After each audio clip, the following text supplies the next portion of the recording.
기도하겠습니다. 하나님 아버지, 이 새벽에 아버지의 말씀이 그리워 이 자리에 나왔습니다. 오늘도 무지한 저희들을 깨우쳐 주시고 주께서 말씀하기를 너희 중에 누가 지혜가 부족하거든 후히 주시고 꾸짖지 않은 아버지께 구하라 마찬가지로 싸우니 오늘도 말씀으로 깨우쳐 주시고 그 말씀 붙들고 승리하는 하루가 될 수 있도록 은혜 베풀어 주옵소서. 엎드려 간구하는 교우들의 간구가 하나님의 긍휼을 입도록 은혜 베풀어 주옵소서. 예수님 이름으로 간절히 소망하며 기도하옵나이다. 아멘. 하나님 말씀 마태복음 14장 3절부터 12절까지 우리 천천히 합독하도록 하겠습니다. 전에 헤롯이 그 동생 빌립의 아내 헤로디아의 일로 요한을 잡아 결박하여 오게 가두었으니 이는 요한이 헤롯에게 말하되 당신이 그 여자를 차지한 것이 옳지 않다 하였습니다.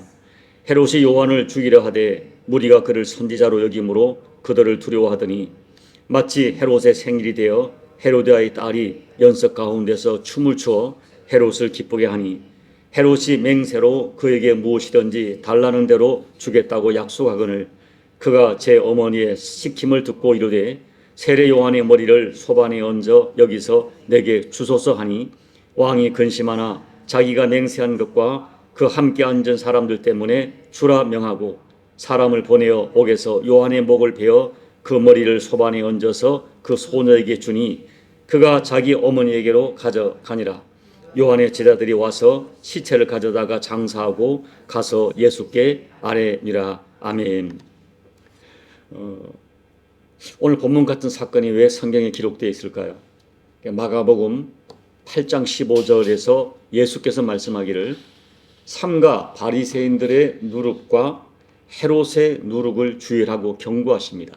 이 누룩은 예수님께서 자주 비유로 사용하신 용어입니다. 누룩은 빵을 만들 때 밀가루를 발효시켜서 부풀리게 하는 이스트 역할을 하는 것이죠. 그래서 아주 적은 양이지만 점점 팽창하고 넓게 침투해서 마침내 전체를 장악하는 누룩의 성질을 가지고 예수님께서는 자주 교훈의 말씀을 하셨습니다. 그렇다면 예수님께서 특별하게 이 특정한 사람의 이름을 꼭 찍어서 헤롯의 누룩을 주의하라고 말씀하신 헤롯의 누룩은 무엇을 의미하는 것일까요? 오늘 본문의 헤롯은 마태복음 2장에서 예수님 탄생 시에 2살 이하의 어린 아기를 죽였던 그 헤롯 대왕의 여러 아들 중에 한 사람인 헤롯 안디바입니다. 헤롯 안디바는 갈릴리와 베레아 지역의 분봉왕인데 자신의 이복 동생의 아내였던 헤로디아와 간통을 하고 그 헤로디아와 재혼을 하기 위해서 본부인과 이혼을 했던 사람입니다. 이러한 헤롯의 행위를 세례 요한이 간음과 근친 상간을 금지한 하나님의 말씀을 거역한 것이라고 공개적으로 책망하는 설교를 한 것입니다. 그래서 요한을 붙잡아 감옥에 가두었습니다. 그런데 마태복음에는 잘 기록되어 있지 않지만은 마가복음 6장 이하의 말씀을 보면 헤롯은 자기의 죄를 지적하는 세례 요한을 의롭고 거룩한 사람인 것을 인정하고 그를 두려워합니다. 더 놀라운 것은 자기 행위를 공격하는 세례 요한의 설교를 들을 때 마음에 몹시 번민을 하면서도 한편으로는 달갑게 들었다라고 기록하고 있습니다. 여기까지 볼 때 헤롯의 양심은 어느 정도는 양심이 살아있던 사람이었습니다. 그러던 어느 날 헤롯이 자기의 생일에 신하들과 많은 귀인들을 초청해서 큰 잔치를 벌였습니다.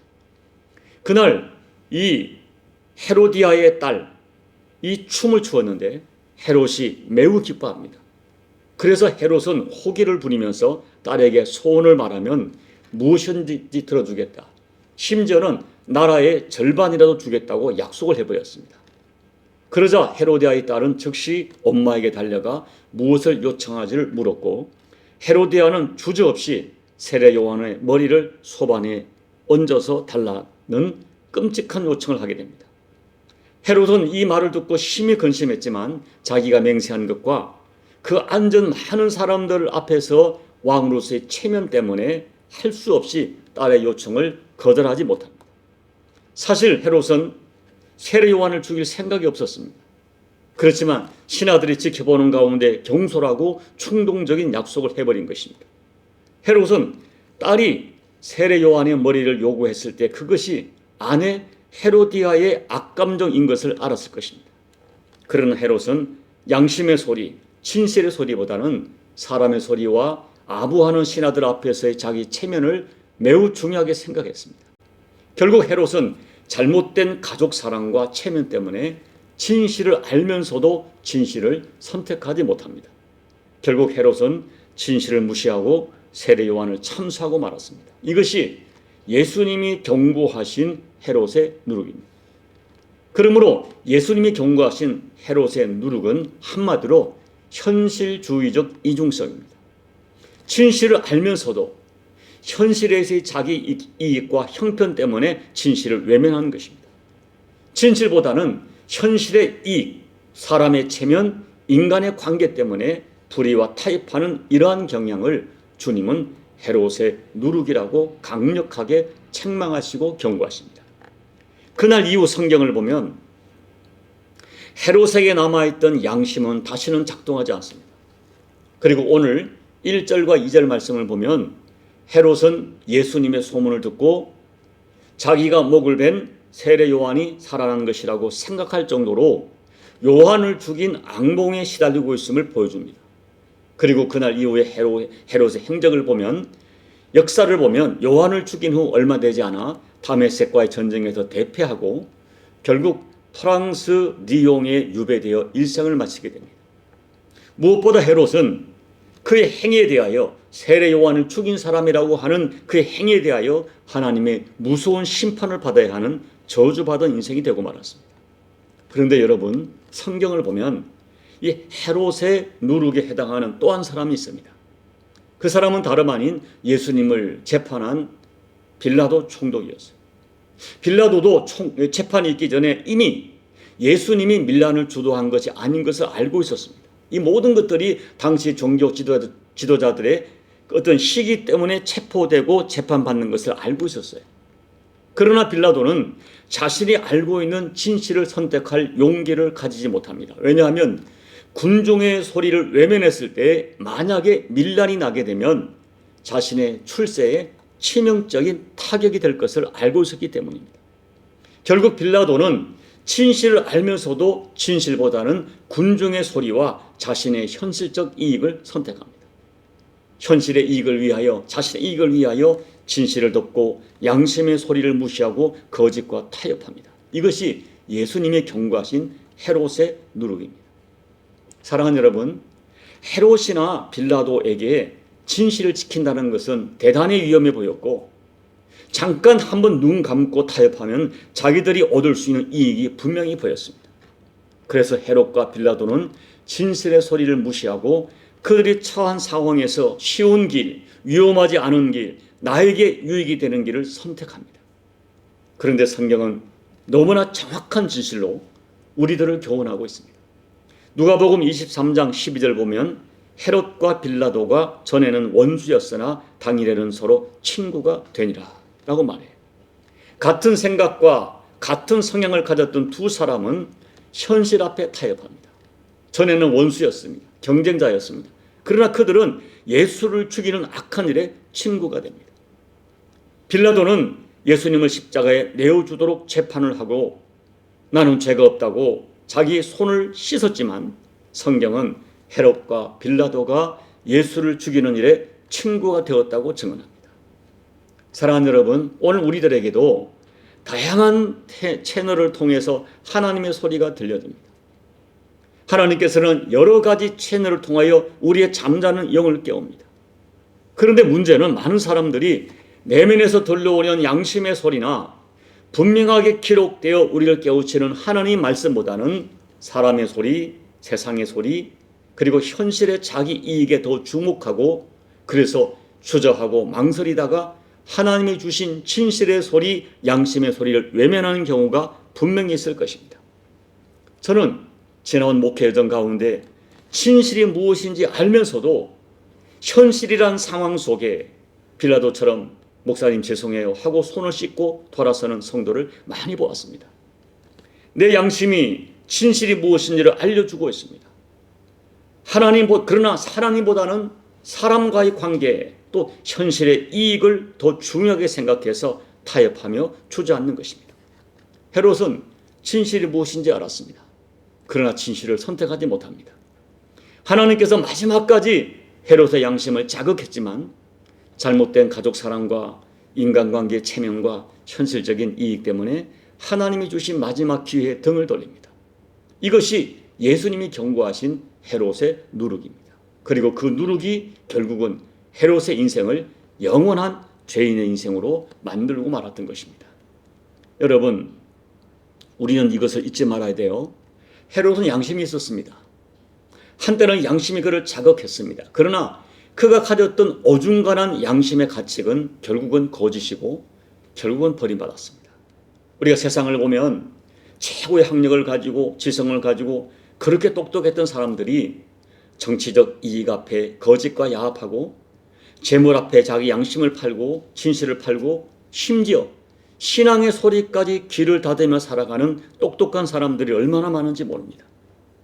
그리고 우리가 두려워하는 것은 이 교회 안에서도 헤롯이나 빌라도처럼 어중간한 양심의 가책으로 자기를 스스로 달래면서 현실과 타협하며 살아가는 헤롯의 누룩 같은 사람들이 있습니다. 하나님이 내 마음을 감동하시는데 인간적인 정 때문에 체면 때문에 그 감동을 소멸하는 것도 어떤 측면에서 헤롯의 누룩일 수가 있습니다.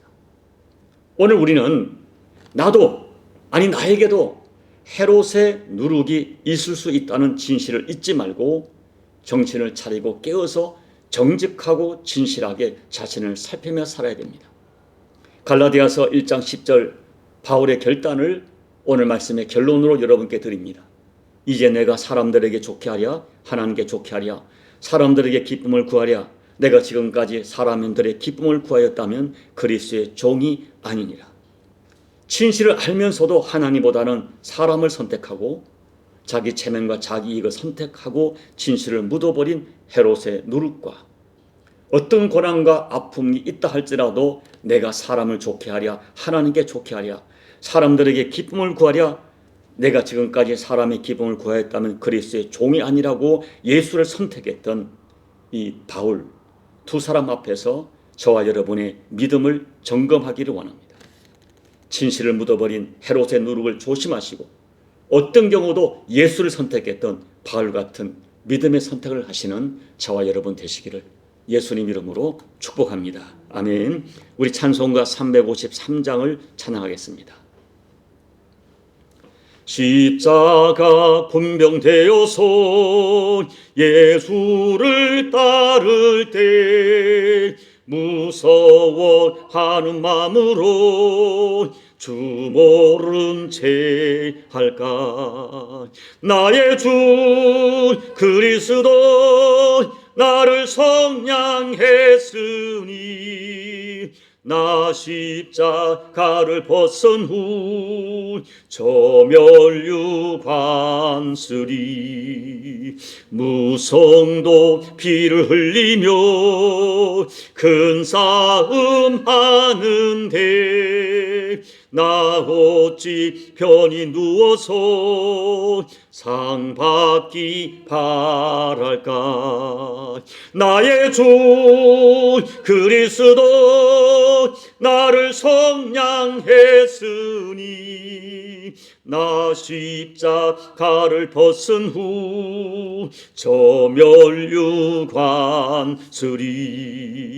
이 죄악 많은 세상에 수많은 원수들 날 유혹하고 해치나 내 주만 따르리 나의 주 그리스도 나를 성량했으니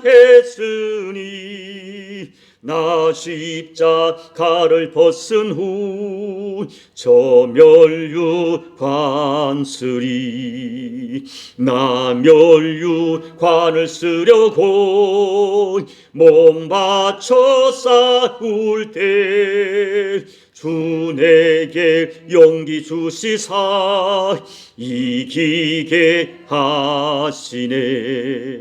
나의 주 그리스도 나를 속량했으니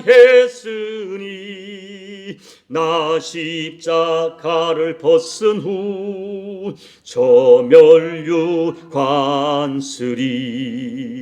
승리의 그날 이르러 십자가 군병들 대가를 불러 영광을 주님께 돌리리. 나의 주 그리스도 나를 속량했으니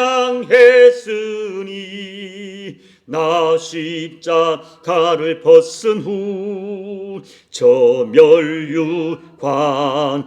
멸류관쓰리. 하나님 아버지, 헤롯처럼 저희들도 때론 하나님이 나를 자극하시는데 이런저런 감동을 주시는데 우리가 현실 앞에, 현실의 이익 앞에 또 나의 희생이 두려워서 주저할 때가 많았음을 고백합니다.